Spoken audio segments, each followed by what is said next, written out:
marché en cette journée négative? Alors restez avec nous, le 15h30 débute maintenant.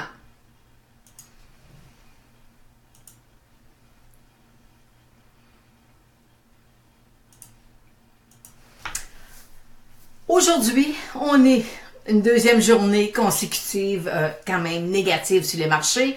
C'est un peu prévisible. Jeudi passé, je vous montrais le graphique là, du Dow Jones, puis je vous disais, écoutez, ça commence à être étiré, les chandelles sont rendues minimes, on a des hauts et des bas, et c'était comme, écoutez, c'est normal, le marché a monté énormément. Alors, présentement, on a le Dow Jones, il est en baisse de 317 points. Il reprend quand même quelques plumes là, depuis environ 30 minutes. Le TSX est en baisse de 122 points. L'or se maintient, tout à l'heure était à 1338 et le pétrole était autour de 64,90 environ. Alors, fait qu'on peut, c'est une baisse de marché ou c'est un repli ou c'est une correction? Alors, bonne question. Alors, on va voir, je vous ai préparé les différents secteurs, là, marché canadien. Aujourd'hui, je travaille le marché canadien pour être capable là, de vous situer un peu où les faiblesses du marché. Aussi, j'ai quelques questions des gens sur Facebook et je vous en remercie parce qu'il y en a des fois que ça m'emmène dans des zones hors de ma zone de confort, disons. Alors, et j'ai une belle question aussi.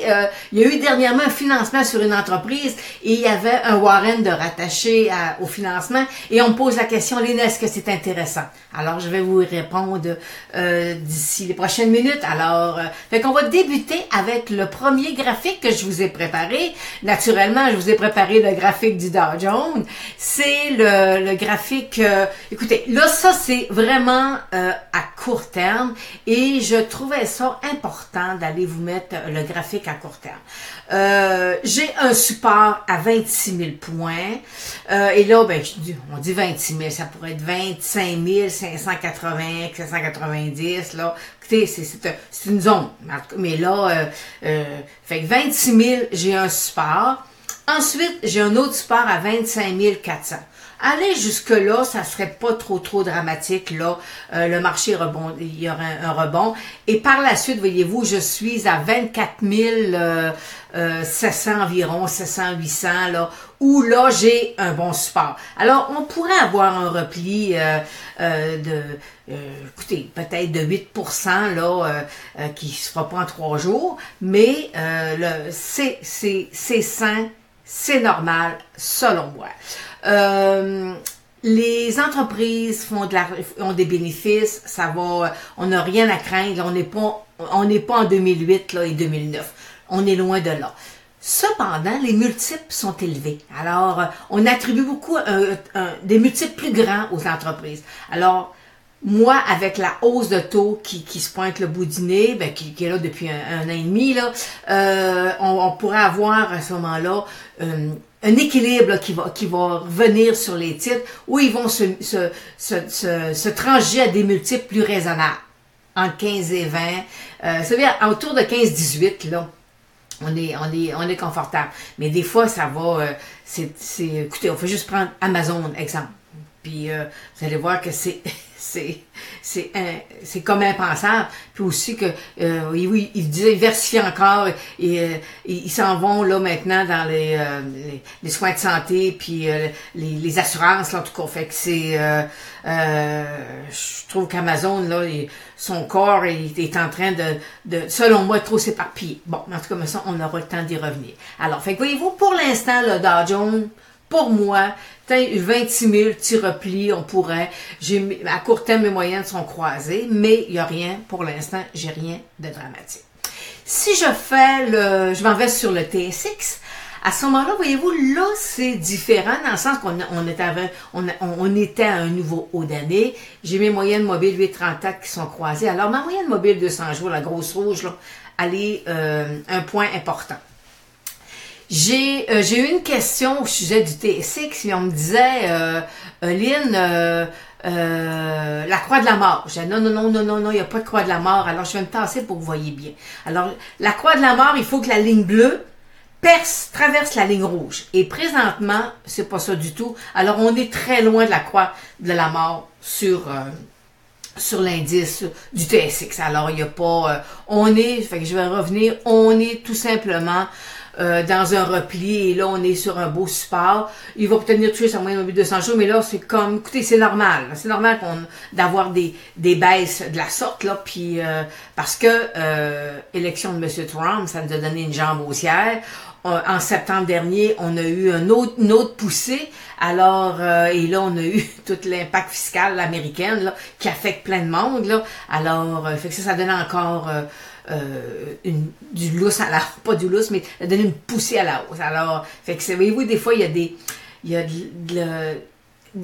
il y a des événements qui vont arriver, qui vont devenir favorables à une entreprise qu'on suit, même si on est négatif techniquement dessus. Alors, des fois, ça va lui donner un petit regain de vie pour quelques mois. Mais alors, c'est ça le marché boursier. Il n'y a rien de garanti, et le futur, on ne le connaît pas, mais on essaie d'aller chercher des probabilités. Alors, en gros, c'est ça.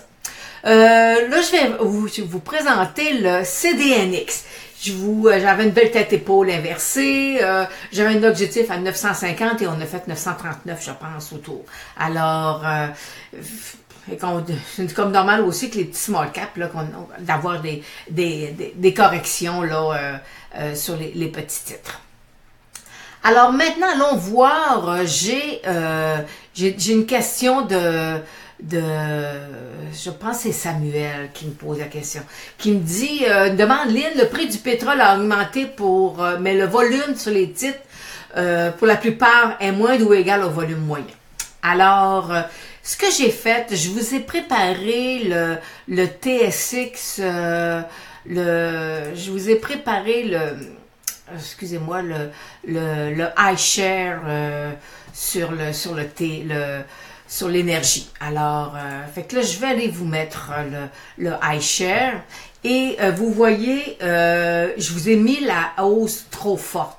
Alors, ce qui peut arriver selon moi, là, ce que je trouve un peu difficile là, dans ce cas-ci, c'est que vous avez... on a eu possiblement, là, en 2016, quand le marché a monté, on a eu une trop grosse hausse sur les titres et que présentement, c'est ce qu'ils font. Ils essaient présentement pas de se corriger, mais ils essaient de rattraper un peu là, la hausse qu'ils ont eue. Alors, selon moi, c'est ce qui est arrivé sur l'indice là, du TSX, de l'énergie. Alors, fait qu'aujourd'hui, nos titres pétroliers, c'est un petit peu plus difficile à ce niveau-là parce que la hausse, selon moi, a été trop forte dans un premier temps. En gros, c'est à peu près ça. Alors, puis là, j'ai perdu une image. Alors, on va continuer comme ça, mais j'ai perdu une petite image. Alors, regardons maintenant la consommation discrétionnaire. On est dans un beau couloir haussier et faudrait peut-être faire attention aussi, là, parce que consommation discrétionnaire, là, on est dans un couloir. Alors, surveiller là, pour pas avoir là, une sortie hors du couloir haussier. C'est ce que moi, là, je surveillerais dans la consommation discrétionnaire.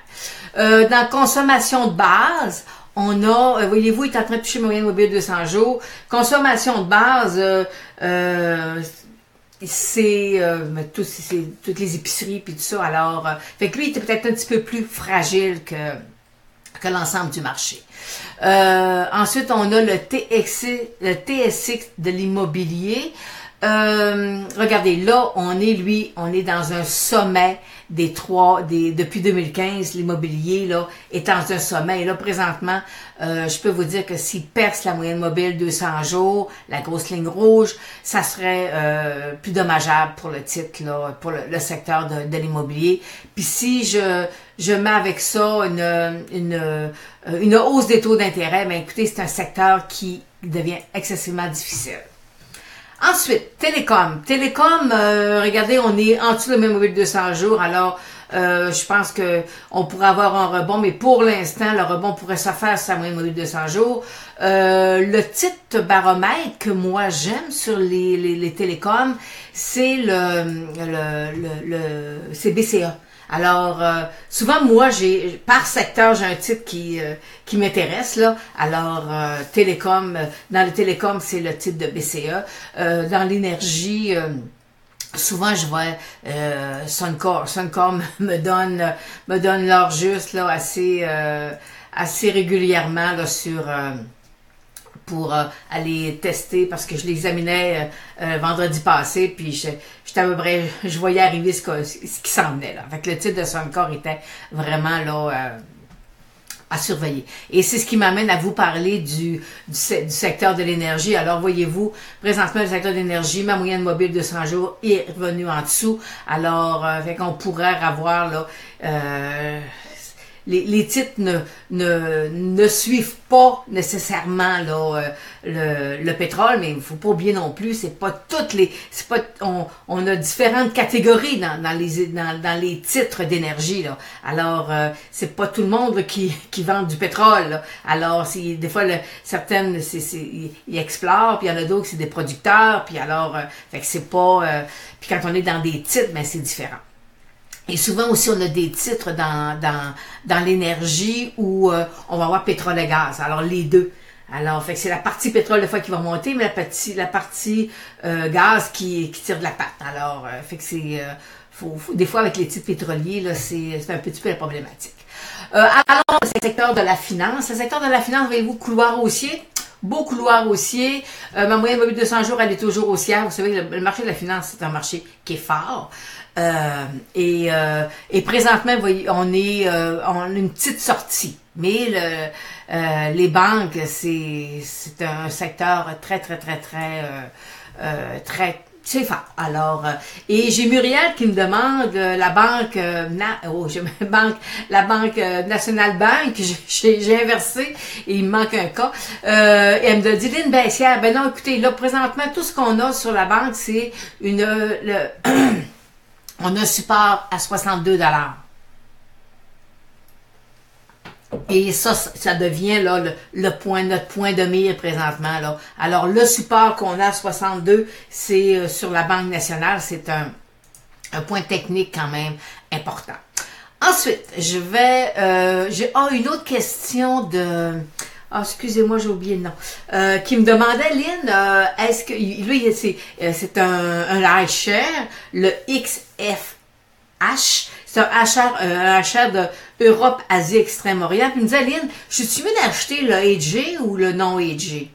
Alors, fait que c'est le rendement, voyez-vous, 17,69 pour le non hedgé, puis 17,82 pour le HR hedgé. C'est négligeable. La seule chose, regardez ce que je vous ai mis là dans le carré, c'est le volume. Sur le non hedgé, beaucoup plus de volume que sur le hedgé. Alors, fait que le hedgé est supérieur au niveau rendement, négligeable, là.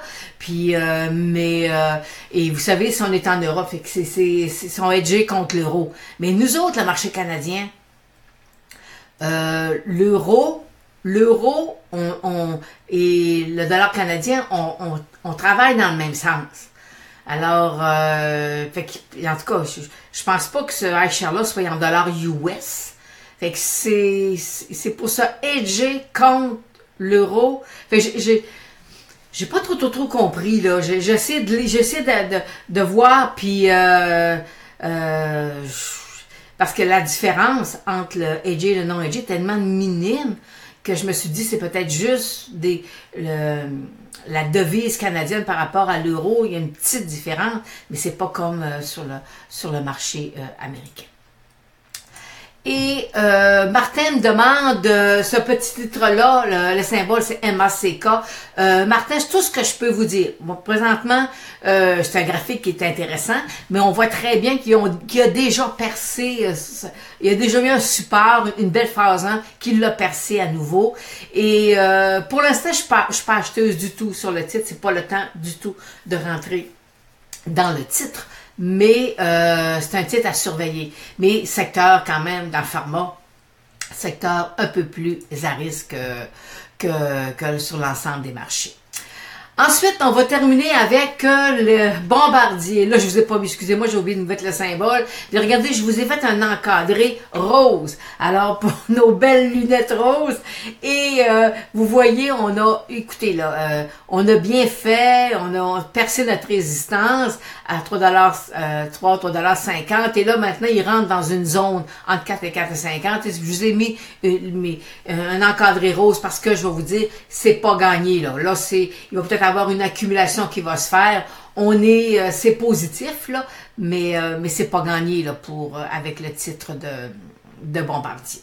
Alors, c'est ce qui termine aujourd'hui le 15h30. Oh, j'ai oublié. Oui, écoutez, excusez-moi, j'ai le titre de shérif. Excusez-moi, j'ai oublié de mettre le graphique. C'est la question que j'ai, c'est on me dit, Lynn, est-ce que vu qu'ils viennent de faire un financement à 1,40 $ et il y avait d'attacher un warrant avec prix d'exercice à 1,95 $ pour 3 ans, 36 mois. Fait que là, tu dis, elle dit, ça serait intéressant d'acheter le warrant. Ben, le warrant, présentement, se transige à 37 sous. Le titre de shérif se transige autour de 1,20 $, 1,30 $ ou 1,40 $, là. Et, fait que si vous allez acheter le warrant, payer 37 sous, puis le prix d'exercice est à 1,95 $, ça veut dire que ça va vous prendre 2,27 $ à peu près là, pour aller, ou 2,30 $, faisons un chiffron, 2,30 $ pour votre point mort, pour que le titre monte. Présentement, là, écoutez, je vais aller mettre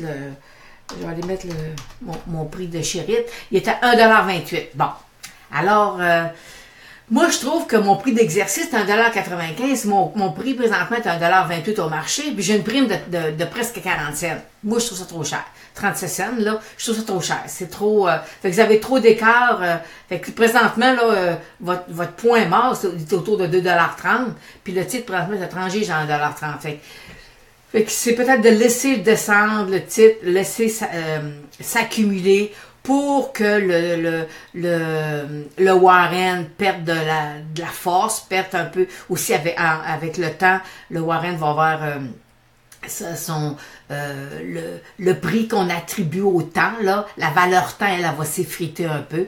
Alors, parce que le titre montrait à 1,75 $ là, de shérif, puis selon moi, le Warren, peut-être qu'il s'apprécierait pas autant, là. Mais, fait que moi, pour l'instant, je pense pas que ça soit intéressant à aller chercher, là, le titre de shérif, là, pour l'instant. Alors, c'est ce qui termine aujourd'hui le 15h30. Et présentement, on est en baisse de 304 points à 26 134. Et le Dow Jones et le TSX est en baisse de 124 points à 15 969. Alors, j'attends vos questions. On se revoit jeudi avec un survol un peu. Je vous ai présenté 6 titres jeudi passé. On va aller voir combien ils se comportent aujourd'hui. Et pas aujourd'hui, mais jeudi. Et j'attends vos questions. Et je vais vous demander, s'il vous plaît, d'aller poser vos questions sur le Facebook Live pour moi, c'est plus facile. Parce que si vous m'envoyez ça par MSN, par courriel, c'est trop, j'en oublie. Alors, ça fait beaucoup de comptabilité à faire, là. Alors, de suivi. Alors, je préfère que vous m'envoyez ça, venir les déposer sur le Facebook. Puis en même temps, ça permet à d'autres personnes aussi d'apporter le judicieux commentaire. Alors, je vous souhaite une bonne fin de journée et on se revoit jeudi.